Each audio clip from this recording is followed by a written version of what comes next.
Donc, on est arrivé au bout des délibérations. J'ai oublié de dire au début de séance que j'avais reçu une question écrite du groupe Cité. La question est un peu longue. Je pense que ma réponse va tenir en 30 secondes. Je mets tout de suite la pression. Allez-y, même Égal. Enfin, je vois qui. Je prendrai quand même le temps de la lire, même si votre réponse est très rapide. Monsieur le maire, l'amélioration énergétique des bâtiments d'habitation est un enjeu capital pour leurs habitants et contribue à la lutte contre le réchauffement climatique. En tant qu'élus, nous l'avons signalé lors de nos interventions au sein du conseil municipal à maintes reprises et avons consacré tout ou partie de plusieurs tribunes à cette problématique. Notre programme prévoyait d'ailleurs la création d'un point info-énergie à Viroflay. Dans les Yvelines, le service de l'ALEC, l'Agence locale de l'énergie et du climat, apporte des conseils utiles et propose d'accompagner les particuliers et notamment les copropriétés. Ce service devrait faire l'objet d'une large promotion si nous voulons tenir les objectifs de réduction de CO2 d'ici 2030.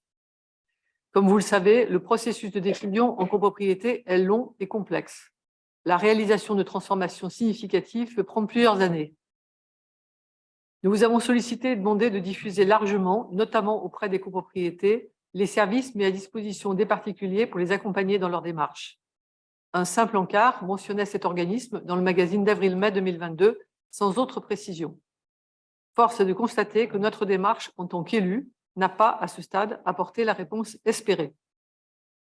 Soucieuse d'apporter une aide aux Viroflésiens confrontés à cette question, dans le cadre de ces actions non partisanes, l'association Cité comptait organiser une réunion d'information aux copropriétés avec l'appui de l'ALEC. Contacté, leur interlocuteur s'est montré très intéressé, ayant identifié que de nombreuses copropriétés de Viroflay pourraient être concernées. Or, lorsque l'ALEC intervient pour une association, leur intervention est payante. En effet, l'ALEC agit en partenariat avec les collectivités, VGP, et propose d'intervenir gratuitement dans les communes pour informer les élus et présenter la problématique aux copropriétés. Ils ont plusieurs programmes. La ville n'a donc pas à payer pour cette intervention et elle est la mieux placée pour connaître les copropriétés, leurs interlocuteurs et les invités. Il semble que l'ALEC ait fait des propositions à la ville de Viroflay. Pouvez-vous nous dire où nous en sommes? Le temps presse. Faut-il rappeler que le besoin d'améliorer l'isolation des habitations a été identifié depuis plus de 30 ans et que malgré les divers plans d'aide, les objectifs sont loin d'être atteints. Quand pensez-vous faire profiter les Viroflésiens des services de cet organisme et organiser la ou les réunions nécessaires avec l'ALEC en communiquant à l'ensemble des copropriétés de la commune? Nous vous remercions pour les réponses que vous voudrez apporter à ces questions. Merci, Mme Égal. Alors, je dis que la réponse serait courte. On va faire mieux que ça encore. Nous sommes en train de travailler avec la DDT et le conseil départemental. Le conseil départemental qui a mis au point un programme spécial d'accompagnement des copropriétés. C'était le programme Habiter mieux qui s'appelle maintenant Ma Prime Rénov copropriété, un truc comme ça, auquel le conseil départemental contribue également financièrement, et notamment sur le conseil, sur un certain nombre de choses avec des opérateurs divers et variés. Et donc, nous envisageons de faire une réunion publique sur le sujet en invitant les présidents de copropriété, en tout cas des responsables de copropriété. Si les présidents ne peuvent pas venir, ils peuvent envoyer quelqu'un du conseil syndical. Et on va certainement convier les syndics à venir à cette réunion. On n'a pas encore tout à fait le format de cette réunion, il est en cours d'élaboration. Évidemment, au cours de cette réunion, seront présentés l'ensemble des dispositifs existants. L'ALEC fera partie évidemment des organismes cités, mais il n'y a pas que. On a aussi la DIL, on a aussi un certain nombre d'autres opérateurs qui peuvent avoir chacun leur spécificité. En tout cas, l'idée, c'est de défricher un peu cet enchevêtrement d'aides diverses et variées qui peuvent exister pour orienter les copropriétés et leur permettre de faire les bons choix. Voilà, donc pour l'instant, je vous donne une date. Elle n'est pas encore tout à fait officielle. On attend de voir si on sera bien prêt pour cette date-là. Ce serait le 5 avril à 20h à l'auditorium. C'est encore court. Donc, à la fois pour préparer et pour informer les copropriétés. Voilà. Donc, on se réserve la possibilité de décaler un petit peu dans le temps, mais en tout cas, ça se fera très clairement largement avant l'été, cette réunion à laquelle les uns et les autres seront invités. Donc, si vous êtes vous-même président ou dans un conseil syndical, vous serez convié. Faudra que chacun vienne un peu tout seul. C'est pas la peine que le tout conseil syndical se déplace. Sinon, l'auditorium sera trop petit. Voilà.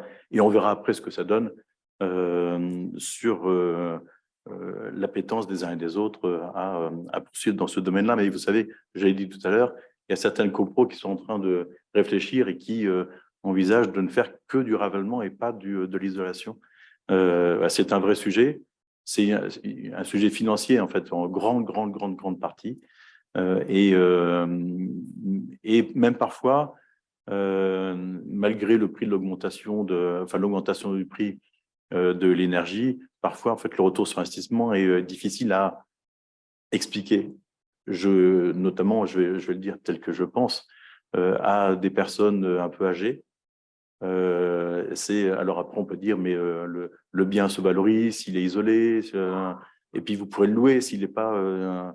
parce qu'il y a quand même une loi aussi qui oblige les propriétaires locataires à ne pas louer des logements qui ne sont pas classés telle ou telle catégorie, avec des échéances dans le temps. Donc là aussi, on peut essayer de trouver les arguments, mais ce sera le cas. Au moins, en tout cas, pour les conseils syndicaux, cette réunion permettra de faire ce point. Donc, l'ALEC, et je n'ai pas le souvenir d'avoir reçu quelqu'un de l'ALEC qui ait pu me faire des propositions. Je sais que l'ALEC travaille un peu avec Versailles Grand Parc et que Versailles Grand Parc lui verse des subventions. D'ailleurs, c'est aussi pour ça que l'ALEC n'intervient pas de façon payante sur les différentes communes. Mais j'ai trouvé plus intéressant de faire quelque chose de plus large qu'avec un seul opérateur, et donc avec ceux qui vont aussi mettre des moyens en complément de l'État dans l'accompagnement et pas uniquement le conseil. Voilà. Donc, je pense avoir répondu de façon complète à votre question, même Gall. Je vous remercie pour votre réponse.